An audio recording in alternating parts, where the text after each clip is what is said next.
দেখো আমরা বাজার থেকে কি এনেছি, নিজেদের দেশের বাইরে থাকলে যা হয় আর কি, খেতে তো হয় না। কতদিন হয়ে গেছে।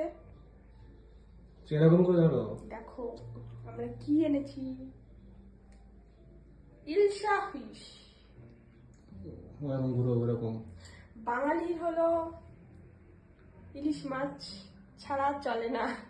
তো মানে এইবার তো কলকাতায় খুব জল হয়েছে, সবাই খুব খুব পরিমাণে ইলিশ মাছ খেয়েছে, আমরা তো খেতেই পারিনি। তো আজকে অনেকদিন খুঁজে খুঁজে পেয়েছি, কি জানি ইলিশ না কি, তা ভগবানই জানে। এটা তোমরা বলো এটাকে তোমরা প্লিজ বলো এটা ইলিশ মাছ না কি জানি না সত্যি। মানে ইলিশ মাছ বলে তো বিক্রি করেছে, এবার ভেবে তো নিয়ে এসেছি খুশিতে, এবার জানি না কি হবে। দেখো ভালো করে মাছটাকে। মাছ ওরকম দেয়, উল্টো দেখায় মাছ